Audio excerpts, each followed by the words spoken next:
Welcome back to Sledgehammer Horror, guys. I am Ken Sledge, and let's talk horror. Now, today I am joined by the beautiful Cyndrya Hopkins. Cyndrya, how you doing today? Hi, I'm fine. How are you? I am doing very well. I am very excited to have you here. But before we talk about why you're here, I would like Mhm. for the people that don't know you to get to know you a little bit. You are a therapist at a state psychiatric hospital, and you've seen a lot of creepy situations slash things and people. Um, Mhm. Rumor has it you at the psychiatric hospital you once saw a little boy with the darkest eyes, the blackest eyes, but we'll talk about him here in a little bit. Um, your love for horror obviously prepped you for things that you encounter on a daily basis at your 9 to 5, and your love for crocheting is an outlet to help you unwind. Yeah. Now, with the job that you have being such a heavy thing, and first and foremost, before anything horror, before anything like that, I want to say thank you for the job that you do. I know it's not easy. I know a lot of times it's a thankless job, but you do a great thing for people and you really do help them. So, more Thank- important than all this silly horror podcast stuff, thank you for the work that you do in your personal life. You're a blessing to people, even if you don't realize it. So, thank you for the hard work that you do thank for you. these people. I appreciate that. Thank you. Oh, absolutely. And then, crocheting is something that's very, very special to you. And it's actually how you and I connected. So, Mhm. what got you started into crocheting horror creatures?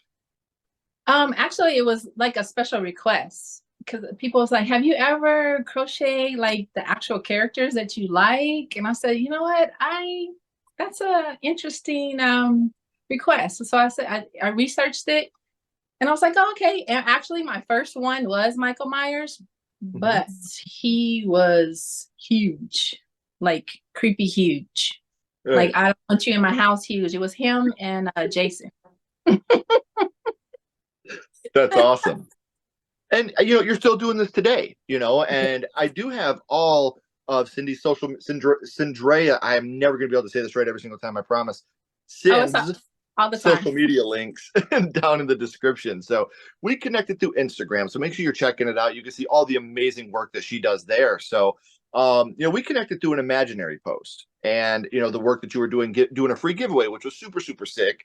Mhm. So how often do you do custom creations for people? All the time, whenever requested. I actually, when I do the special events, people ask me that, do you do actual special requests? And I say, yeah. I love the challenges. Some of them I get a little nervous, but I never tell anyone no. I'll Right. figure it out before I tell anyone no. And so far, I've done them. And nothing but happy and positive reviews. And like I said, you can see some of the work there in the background. You put a lot of love. And the thing is, you put a lot of attention to detail into the work you do. Like the Megan back there is Yeah. so spot on, and I think that you do an amazing job. And that's why I wanted to bring you on here and kind of pick your brain a little bit. So, we know Okay. that you started because of, people talking about your custom creations and what you should do. But what made you decide to keep it going for this long and start creating an quote unquote business around it? Because I know that since crafts, Cyndryas crafts, right? Yes. Like, you're doing your business now. And do you go and do cons and stuff like that as well? Yes. In fact, I have one coming up, Midsummer Scream. I'm doing that one in July. Yes. So this will be my third year. Third year. Congratulations. That is so So awesome. yeah, I'm super excited. And actually, um, I kind of didn't know whether I would be able to meet the standards of everyone.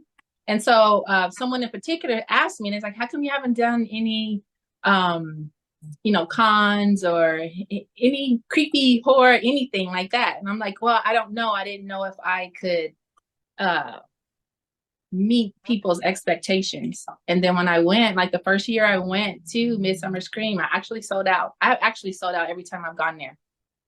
See, So yeah. that's so amazing. And you don't have to go to Midsummer Scream to check her out, but I mean, you really should.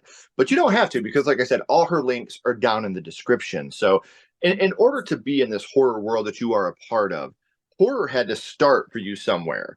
So now, Yeah. love, I would like to go back to the past and talk about Okay. what it was that got you started in the horror genre, your first horror movie. And Cyndrya, your first horror movie was Halloween. time for the OG. Making Mikey Myers first makes sense. So, Yes. uh, Yeah. do you remember about how old you were the first time you had seen it? I was little. I actually went with my best friend, and I was like, I didn't even know that was what we were about to see. And I was creeped out after that because my mom, she worked late evenings. So I actually had a babysitter, and that particular night when I went home, I had the babysitter. So I was creepy, covers over my head after the movie. I didn't want Michael to come and get me. Yeah, I can just imagine you walking in like your babysitter's here. See ya, I'm not. Oh, yeah. Uh, so we know that you hadn't seen it with a girlfriend of yours at a very young age, and um, this is a movie that has stood the test of time. You know, a lot of people I personally don't think Halloween started the slasher genre, but I think it perfected it. I think that it really Right. made you care about the victims just as much as you cared about the villain. You know, there was Right. that the mix of both there where you didn't really get that before. You didn't Right. have um a lot of the feeling for your villain as you did for the people that as your protagonist. So, do you remember which scene it was from Halloween '78 that affected you the most? It's actually right after Lori goes to the house to and she realizes all her friends are dead and she's running back, trying to get away from Michael. And she's at the door, um, trying to get into the house, Tommy's house. And my favorite line, and my friends always laugh at me because I always say this. And she's like, "Oh, the keys, the keys." And you know, she goes through a marathon of dead friends over at the other house.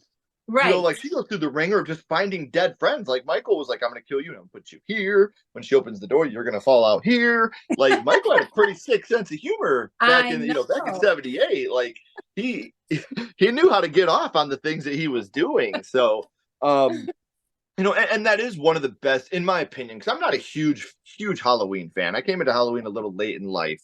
Okay. I grew up on Child's Play, Friday the 13th, Nightmare on Elm Street, and then I went to Halloween after that. So to me, as a young boy, Halloween was kind of boring after Oh, seeing all the, you know, Jason shooting someone with a harpoon gun and I Chucky know. saying, you know, all his one-liners and, you know, welcome to primetime, bitch, from Freddy. Like after all that, you know, Halloween was pretty tame, but as a 38-year-old man, you really conceive the fact that Halloween's probably the scariest one of the bunch because it's just a normal everyday guy that just snapped. That could be your next door neighbor.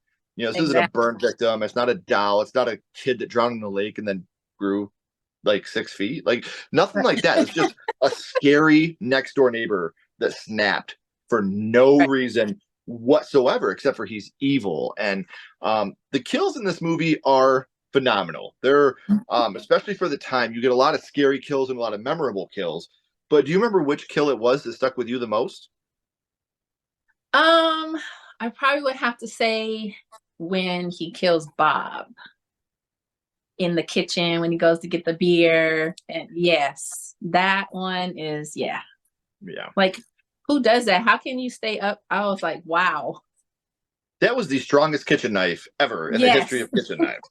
They could have used that in infomercials. Not only is it going to cut through your potatoes, you can hang people on the wall as well. You know, the Right. strongest knife of all time, and probably one of the most iconic shots of the film. Um, Right. when you think about, you know, we've talked about Michael's wall art and things like that. You know, after you have him killing Bob, and then you get the iconic head tilt. You know, that Yes. became such a staple for who Michael Myers was and who he still is today. So, very important scene in just the history of horror cinema. You know, to give him that personality without ever hearing him talk, I think is Right. such an important part of who Michael Myers is. And, you know, we're talking about Halloween 1978. Film has over 10 films, I believe, in the franchise now. You know, it's an Oh, ongoing franchise that's still in production for a TV show now at the time of recording. But mhm. I got to ask you, since we're talking about a franchise, I know the first one was your first horror movie, but what is your favorite movie in the Halloween franchise? My actual favorite would have to be Halloween H2O. Mine too. Mine too. Love it. I think that that was the first one I had seen in the cinema.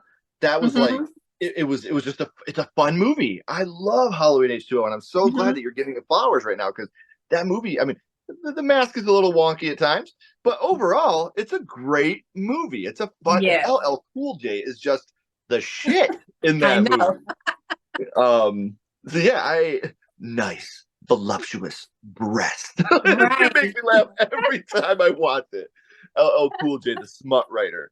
Um, so, and I'm glad. Like I said, I think that that's a fantastic movie as well. And we usually talk about, would you like to see your first horror movie remade? Now, Halloween hasn't really gotten the remake treatment. They've split the timelines up here and there. But since we Hmm. did just get a requel trilogy, what were your thoughts on the David Gordon Green trilogy, the Halloween 2018 Kills and Ends? What was your opinion on those? Uh, um, I didn't see those as the best, especially the very last one. I kind of was disappointed because I thought him and Lori was gonna really go at it as like a final, we're just gonna like have it out. And that didn't happen. I think Michael Myers was at the last, what, 15 minutes of the movie. I was so disappointed. I So mean, disappointed. I will say now what I said about it then. It's a movie that was killed by the marketing. Mhm. The marketing came out and it was like the epic battle, 40 years in the making. Lori, and, you're thinking the whole movie's gonna be them, and then you see this dork that gets beat up by band kids, and you're like, who the fuck is Right. this guy? And then Michael imprints on him. You're like, what the fuck? What am I watching? I And know, going right? back, like now that I've like gotten the taste out of my mouth from how I think that Halloween Ends is a fantastic Halloween movie. I think it's a fantastic movie in general. I think it's a dog shit end to that trilogy. Right. Um, Right. because you have Michael in Halloween Kills literally ripping through everybody, killing everybody in sight, getting to my homegirl Karen. Still hurts so bad. Um, and then he's just like in the sewer, like, I can't do this no more. Come here, Corey. Let me Twilight imprint on you. But like I know, right?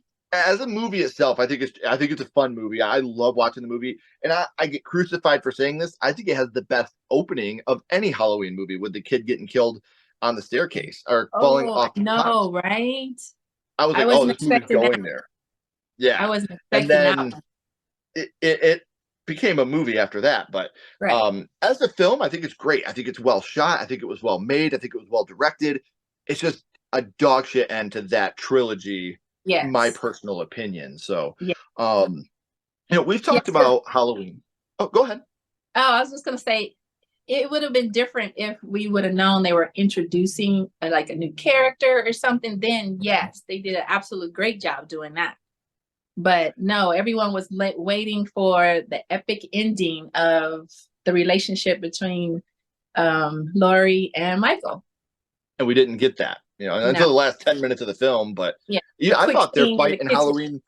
Yeah, I thought their fight in Halloween 2018 was better than that kitchen fight. Like I thought that like the 2018, like to be fair, 2018 is my favorite of that trilogy, but I thought that was a badass fight they had in that movie. And um I don't know, like it's just I was so bummed when I first seen Halloween Ends and then I rewatched it, through a different scope and I was like, this is a very, very good movie. It's just a really bad ending to if Corey would have even been introduced in Halloween Kills, we could have Yes, gotten maybe the yes, seeds planted, then yeah, exactly, awesome. But to just be exactly. like, we're gonna get the epic ending after we learn about this guy. Like, what? Right, right. Stop it.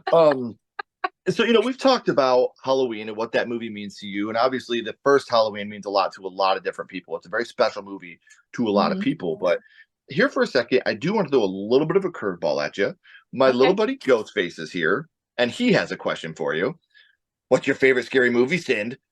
What is your favorite horror movie of all time? Wow. My favorite of all times. You're probably gonna laugh because there's only, regardless to the Halloweens, and that was my first Halloween movie, but there are only two movies that scare the crap out of me to this day. Mhm. And that would be the original Exorcist Okay. and Candyman. Candyman, I'm telling you, like as a little kid, I can think of like scenes on one hand that affected me the way the little kid getting his wiener cut off in Candyman affected me as a kid when he's just Yeah. laying in that bathroom with the blood. Like I was done at that moment. Yeah. I was like, nope, nope. I like my wiener. I don't want to watch this anymore. I'm scared. Like that scene shook me as a kid. Right. I didn't understand a lot of the social commentary throughout the movie as a young boy. You know, like that kind of went over my head. I Mm-hmm. just always remembered being so scared of that movie. And then the older I Mm-hmm. got, it's so funny because if that movie came out today, it would be called a woke movie, which I think is the stupidest fucking thing in the world. Right. But you know, and then you go back and watch it and you're like, there's even a line in the movie where Helen's like, people die at Cabrini Green every single day, but a white woman gets attacked in the bathroom and the cops are there in 5 minutes. You know, Right. like if that Right. came out today, there'd be a fucking uproar of Right. people that were like, oh, you're shoving this down our throat. You know, like this shit's been Right. around forever, man. Like Exactly. social injustice did Right. not start with Twitter, you know, Right. like, Exactly. and movies have been talking, horror started on social injustice. Like that's what Right. horror is. It's the horrific things that happen in real life that we fictionalize. And Mm-hmm. so, like, you bringing up Candyman is a movie that I could talk for hours about the importance that it has, not only in the horror genre and in social movements, but like creating a villain that you can truly love too. I mean, you come to find out in later movies that he's a victim. You know, Mm-hmm. he fell in Exactly. love with a woman. He was tortured for it. They put a hook on his hand, covered him in honey, let the bees sting him, all because he Mm-hmm. fell in love. Like Right. they really plant the seeds, and Candyman becomes a character that you can genuinely understand his reasonings for being who he is and doing what he does. And Helen is Right. just a reincarnated version of the woman that he loved. And he, you Right. know, come back to me when they're in that fire. You're like, damn, Candyman, you're making me feel stuff for you, bro. Like, all right, I see you. And Tony Todd just absolutely dominated the role of Yeah. Candyman. Like he just Well, it's owned that funny. role. Um, I have recently overcame that fear because I actually met him in person, and he is awesome. Isn't he Awesome. the sweetest person in the world? Yes. Like Yes. we always look at him as this larger than life, loud, scary, and then Mm-hmm. you meet him and he's the most humble, Yes. quiet, soft-spoken Yeah. gentleman you could ever hope to meet. Um, we met him a couple years ago and I walked up and I shook his hand and he was like, "What's your name?" I was like, "My name's Ken." And he's like, "Ken, I have a great energy coming from you." I was like, "Tony, Mm-hmm. I can die now. Like my life is complete. If I walk out and get hit by a bus, it was all worth it. Like everything I've done in my life is worth it now." Right. Um, so you're right, meeting him and just like I was nervous meeting him because I've always looked at him as this, even whether it was this or Ben in Night of the Living Dead, the color version, or Yeah. the Final Destination movies. Like I've always Yeah. looked at him as this larger than life, Mm-hmm. scary, deep voiced, monstrous guy. And he's just the kindest teddy bear. And if you get the Right. chance to shake his hand, guys, I can't recommend it enough. The sweetest, kindest guy you could ever hope to meet. And he's tall as shit. I'm like, He hello, is sir. tall. Nice to He is meet you. tall. I Um, actually met him with my sister-in-law during the pandemic at a mhm. restaurant. And I was nervous because I was like, I think that's him. And then my sister went and got him, and he came over to the table. He was super nice, took a picture, everything. And then I met him again, maybe like a year or two later at an actual horror event to get an autograph. He actually remembered me. And See I was that so shocked. you can't trade that for anything. Like they say, Mhm. never meet your heroes, but when you do, and it's someone like that that is just so calm and kind and really gentle, like it really Right. restores your faith. Because, Yeah. like I said, meeting him just it was something else. You know, it Yeah. was such an honor to be able to be in his presence. Right. And So, he's going to be at Midsummer again this year. So I'm so excited. hell yeah.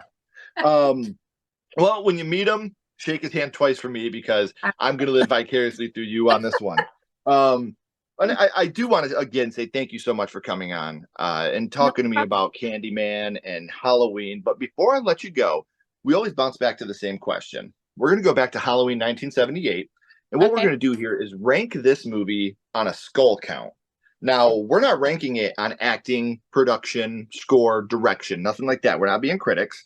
What we're Mhm. doing here is ranking this movie on how much it affected you on your first viewing. So, zero skulls being not effective, five being extremely effective. You can use half and quarter skulls anywhere in the middle. What would your ranking of Halloween be? I would definitely have to say 5. It's amazing because one of the reasons I do this podcast is because one, I love to learn how horror started for people because I'm so in love with the genre. And Mhm. two, it's amazing how often our first horror movie stays with us the longer we go. Mhm. Um, you talk about like the first villain that you crocheted was Michael Myers, you Mhm. know, and the way that you grow and those like slasher films will stay with you because Halloween was your first slasher. That's Exactly. fantastic to me, and I love learning that about people. So, um, I know I said it at the beginning, guys, but we are at the end of the third act. The credits are about to roll and the curtain's about to drop. But before that happens, don't forget I have all of her social media links down in the description. So make sure you're giving her a follow so you can stay up to date on all the amazing things she's doing and all the cons she's going to be at. So you can visit and get your own custom made thing as well. Yes. Sin, please don't go anywhere. I got a couple more Okay. questions for you. Um, Everyone else, if you haven't already, please like and subscribe. It really does help to build the channel more than you know. And follow Sledgehammer Horror on social media. Our links are in the description as well. But until next time, keep talking horror, stay what you Bye. are, and we'll see you guys soon.